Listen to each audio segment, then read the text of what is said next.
To buy Nasdaq futures on E-Trade, you need to have an account with E-Trade and sufficient funds to cover the margin requirements.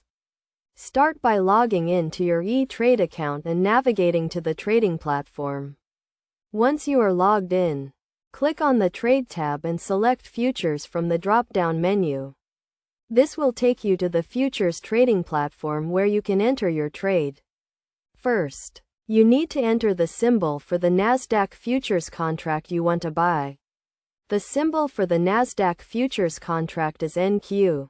Enter NQ in the symbol box and select the contract month you want to trade from the drop-down menu. Next, you need to enter the number of contracts you want to buy. The minimum number of contracts you can buy is 1. But you can buy as many contracts as you want as long as you have sufficient funds in your account to cover the margin requirements. After entering the number of contracts, you need to enter the price at which you want to buy. You can enter a market order to buy at the current market price, or you can enter a limit order to buy at a specific price. If you enter a market order, your trade will be executed immediately at the current market price. If you enter a limit order, your trade will be executed only if the market price reaches the price you specified. Once you have entered all the details, click on the Buy button to execute your trade.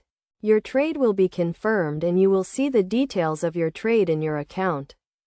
It is essential to understand the risks associated with trading futures, including the potential for significant losses. You should carefully consider your financial situation and investment goals before trading futures. It is also essential to have a solid understanding of the Nasdaq futures market and the factors that can affect the price of Nasdaq futures contracts. This includes economic indicators, company earnings, and market trends. By following these steps and doing your research, you can buy Nasdaq futures on E-Trade and take advantage of the potential for profit in the futures market. Remember to always use proper risk management techniques and to never risk more than you can afford to lose.